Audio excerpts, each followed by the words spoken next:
Hello everyone, word has it that you are interested in a review of My Little Pony the movie. Maybe I can be of service. Okay, who the fucks are you? And what are you doing in my house? I know the show is called Fox Review, but this doesn't mean that every fox can just walk into my channel and review movies. Also, what's up with the scorpion tail? Oh, you must be tricky. What a pleasure to meet you. I am Mendax, the Script. The Script. That's an odd title.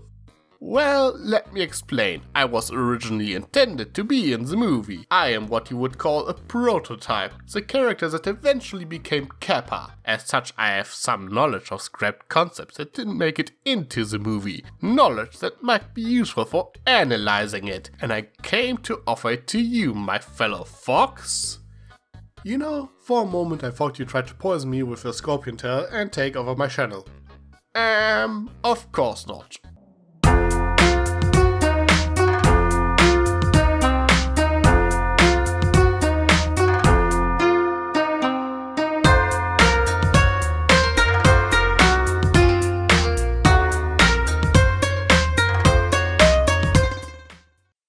If you watched my spoiler-free review, you already know my general opinion on this movie. I overall liked it, but there were a couple of things that bugged me. Now, some people accused me that I was only disappointed because I expected My Little Pony the movie to be a flawless masterpiece. Yeah, no. However, I did expect this movie to be at least as good as the two-parter of the show, or something comparable to the second and third Equestria Girls movie. And indeed, the movie had more than a few things in common with your average season finale, which is for the most part a good thing, as the two-parters are usually the episodes I enjoy the most, but it also means that this movie falls into the same trap as those episodes. Not to mention that some plot elements do feel a bit copy-pasted from Twilight's Kingdom. Let's run them down. Twilight Sparkle is feeling insecure about her role as a princess. A villain shows up and catches the other three princesses to steal their magic, but they have to find Twilight first for their plan to succeed. Eventually the villain manages to absorb the magic of the four Alicorn princesses and betrays his own ally, which eventually causes his own downfall. This is not helped by the fact that many people compared the Storm King to Tyrek immediately after his design was revealed. You think that's bad? You should take a look at the art book, which also features my marvelous design. Apparently it was considered to include the scene in which the Storm King acquires his staff. One idea was that he stole it from Tyrek's brother, Scorpion. They even included a picture of him holding the staff. Frankly, it would have been interesting to see Scorpion, as it would elaborate on already established lore. But it would also tie the Storm King's source of power directly to Tyrek and makes the similarities even more obvious. Not to mention that it would cause a bit of a continuity lockout for people that don't follow the show.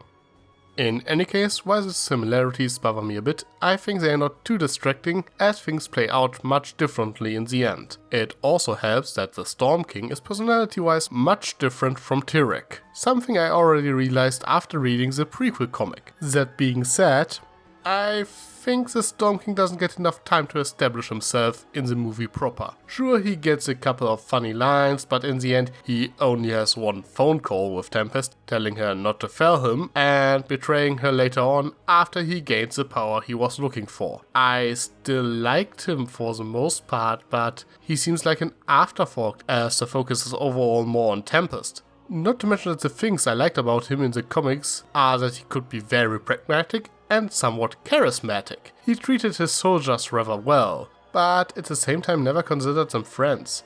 We hardly get to see that side of him. Rather, we only saw an overconfident, power-hungry tyrant who betrayed the one who did all the work for him. Well, to be fair, this might be because Kappa is perhaps the one character who changed the least from his initial conception. Sure, he was originally meant to be me, a fox with a sentient scorpion tail, and went through a couple of redesigns until they settled on a cat, but those are just visuals. He was always supposed to be the rogue that first tries to trick the ponies only to befriend them later. Now, I would have had a subplot in which Rarity helped me to accept my somewhat strange parts. In other words, if you think that I look weird, that was the point. I was meant to learn a lesson about inner beauty and self-acceptance. Now, while I'm of course upset that I was replaced with that cat, I can accept that there wasn't enough room to fit that subplot in, and it was probably the right decision to cut it. Besides that, there seemingly isn't much of a difference between me and Kappa, though Kappa's origin story is a bit confusing.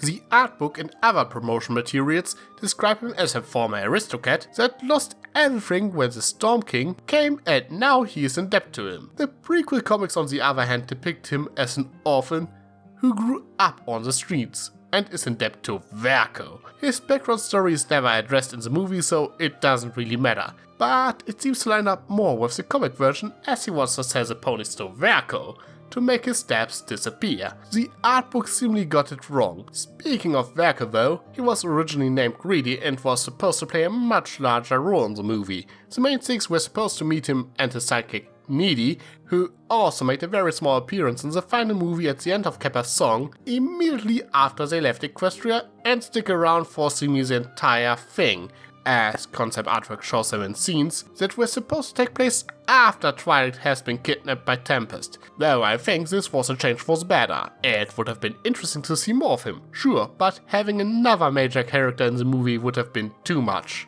And I don't think that he needed more than the one scene he got. Well, I guess this is a good point to wrap things up. I overall enjoyed My Little Pony the movie, but it has some noticeable flaws. It tried to do way too many things at once, while adding way too many characters. That being said, I think those characters are all great and I would love to see more of them, which of course makes it somewhat worse that they didn't get as much screen time as they deserve.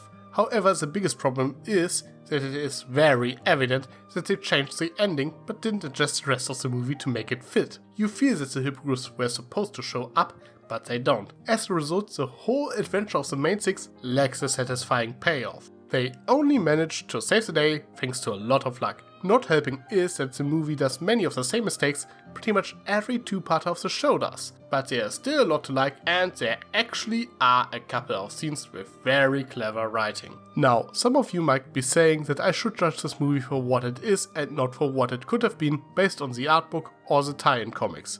And for the most part, I did that. I only looked into the art book after I watched the movie because I felt something was missing and I hoped to get some deeper insight. I wanted to understand what went wrong, and it offered some answers. Now, as far as the comics and the Stormy Road to Canterlot are concerned, I think they enhanced the experience as they helped me to understand the characters better, even if they highlighted a bit of wasted potential. So while you don't have to read them, I would still recommend to check them out. But what about you? Did you like this movie? Anything that bothered you? Let me know in the comments. Also, please consider to subscribe and check out my Patreon. I am Tricky Fox. And I'm Mendax. Stay foxy, everyone. Sly as a fox, you got me under your spell. But you know I'll never tell that I know you know so well. Sometimes